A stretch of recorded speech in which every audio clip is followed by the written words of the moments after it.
Hello everybody, Sparkster1701 here, and we're going to conclude Legacy Month with a look at the last of the figures released for the first wave. This is the Prime Universe version of Bulkhead. Now, Bulkhead in the Prime Universe is one of the stronger and not quite as smart figures in the lineup. He served as one of the wreckers, so that means he's done a lot of Black Ops work. And also serves as the team's tough guy in that animated series. Now, it was just recently, not too long ago, announced that we're going to get an exclusive version of Bulkhead through Amazon as part of a series on the Wreckers. And it will basically be this Bulkhead, but it will be painted up in more camouflage colors. So take your pick, fans, at which one you want, because odds are pretty likely I'm not going to pick up the Wrecker sets. Just due to the fact that, with the exception of the two bony guys that are included with the first two packs, everybody else is just a repaint of a toy that we've had within the past 4 years. So I'm not really looking forward to that. Especially since I'm trying to change other expenses in my life. And right now, with having to deal with high energy and gas costs, we're picking our fights a little bit better with our Transformers. But at any rate, let's take a look here at Bulkhead. As you can see, he is a nice, big, and bulky looking toy. And you do have some different ways to display him, mainly when it concerns his shield here, as his shield can be attached to his back to be stowed back there, or you can attach it onto this orb that's on his right hand, so that he can hold his gun. So you do get a few options for display purposes. Alright, now let's take a look at some of his accessories. We'll start, of course, with his riot shield. I call it a riot shield because it reminds me of one. Since a lot of riot shields are usually a solid color, but they have a transparent section so that it can, that way the person using it can see where they're going.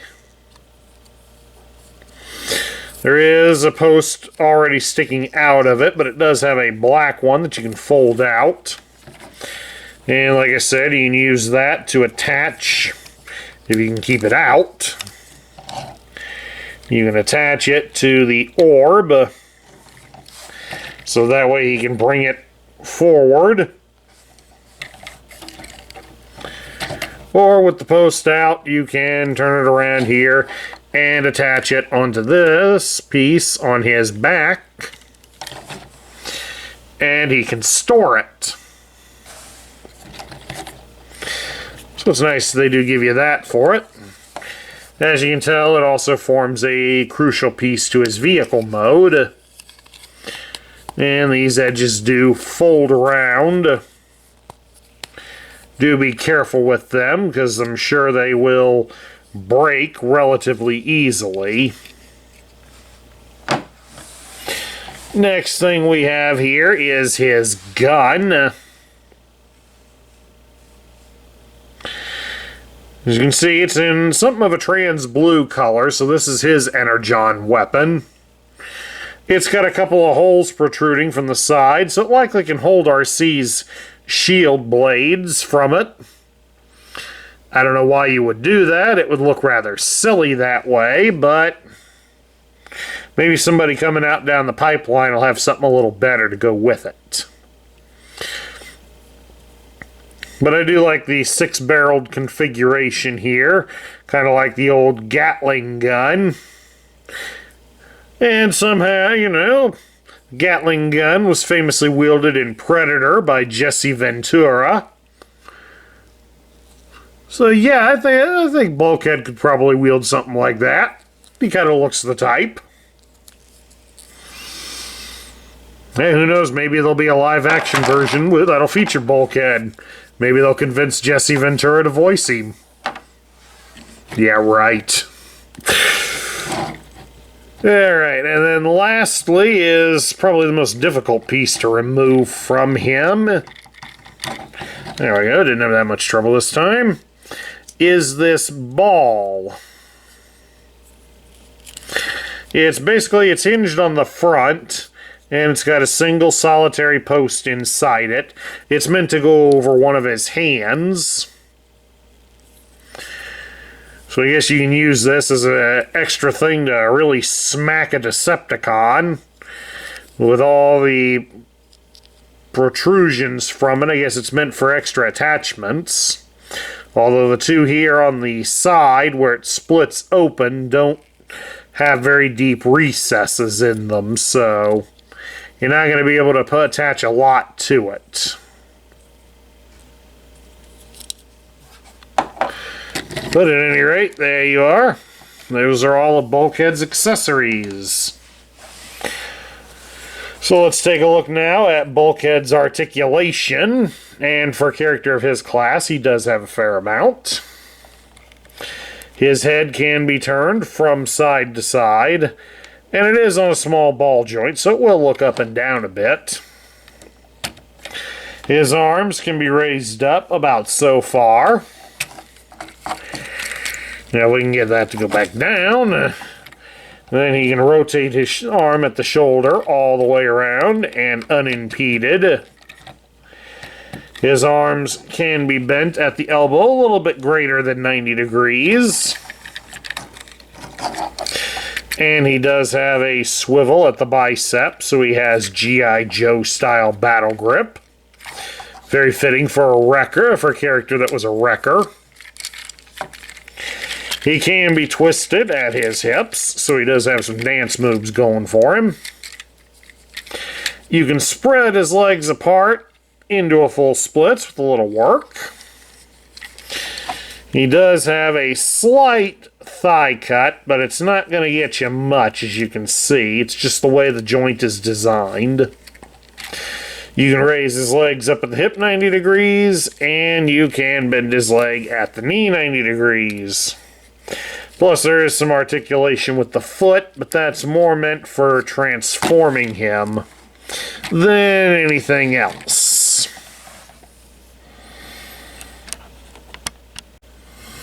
Okay, when you go to transform Bulkhead, one of the things you will have to do is you will have to attach the riot shield onto his back. And of course you use this post right here, not the flexible post. Use the solid post. And you see this one and only hole on his back, you just plug it in there. And that little black boxy looking thing should fill the hole right there. So, there you go. Now he's ready to be transformed. The first thing we're going to do is we bring his arms up, like so. Then we want to turn him around a little bit so we can raise the shield out just a little bit. We come back here to the front. We separate the shoulders from the truck cab, because we're going to fold the nose of the truck cab upwards, like so.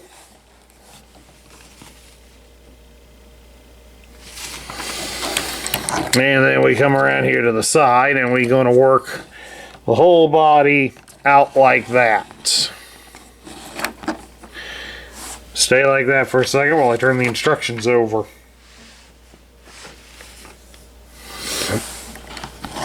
Then, of course, we're going to come down here to this black piece on his hip. Make sure you got some good, strong thumbnails for this, people. Because we got to pop that up and free.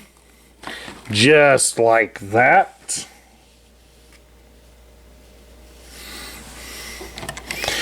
And then we are going to Separate things again to fold the body outward. There we go. Popped it free. Just like that. And of course, now that we've done that, we come up here inside the chest cavity and we're going to fold down his head.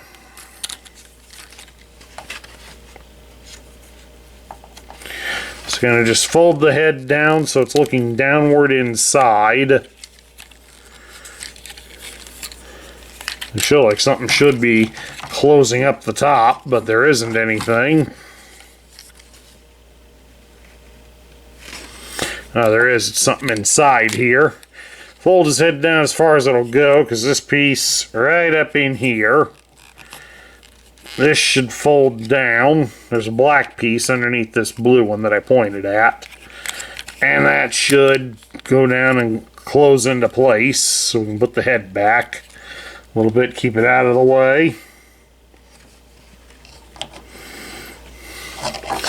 And then now his arms, you're going to swing them down here, like so, and they should connect to each other, kind of like that.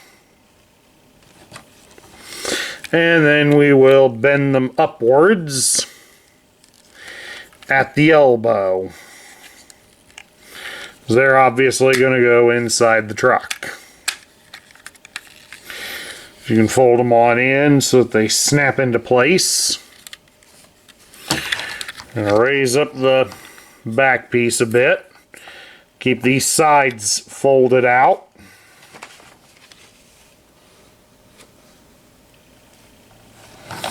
So I want us to reach in here and lower this wheeled section so that it's down a bit. And while keeping the cockpit loose, I'm going to open up this wheel and secure it to the sides before we come down here to his legs.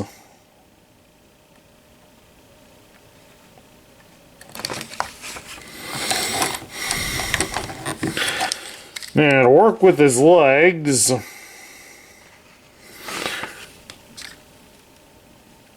they first want us to bend them here a bit at the kneecap, like so. And of course, once we've got them bent, then you come down here and you're going to fold the heel inside the foot.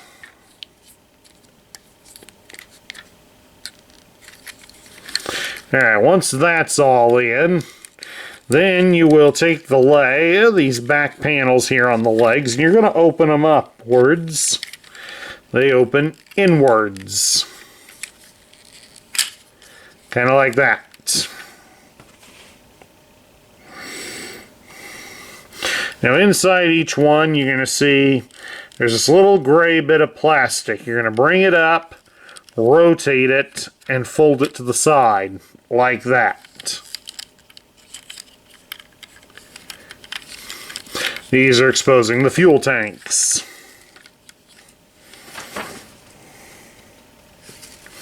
Now, of course, once the fuel tanks are out, there he is. I can turn them to the right direction here. There's a little vertical post inside there. And that should line up with a vertical facing hole on his thighs. So when you got them all lined up right, you should be able to attach the fuel tanks to his thighs. Just like that.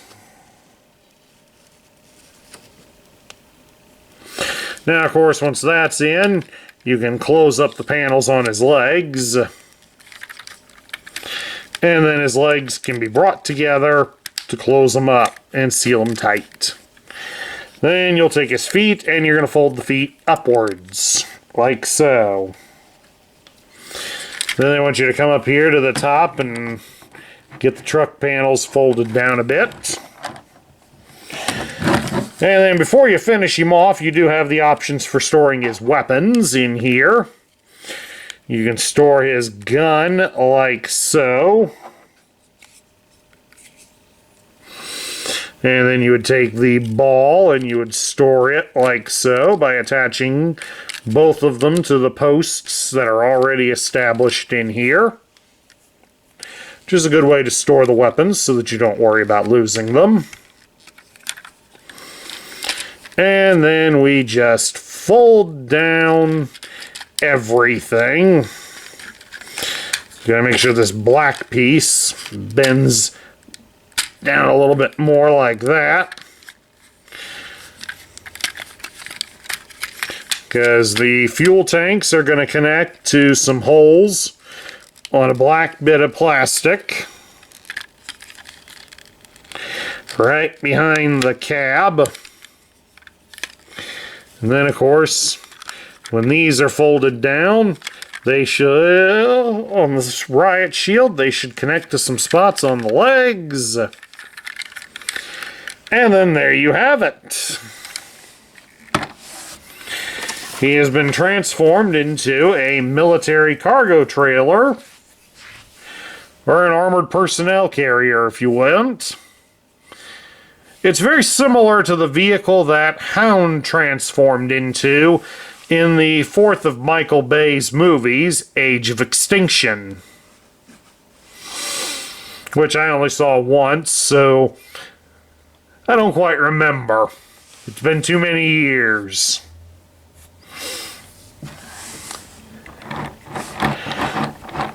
But all in all, it is a rather sturdy vehicle when you get the transformation done right. How well does he roll? Not too bad on 6 wheels. He hugs the ground a little bit, but otherwise, it's not too bad. Now, as we get down to my thoughts on it, I'm kind of mixed on it, folks, to be honest with you. The robot figure itself is pretty impressive, and that's going from somebody that never really watched the Prime series. But I do think it is a pretty good representation of the character. It's not exact, especially when you consider the fact that the character was drawn CGI, so some liberties were obviously taken.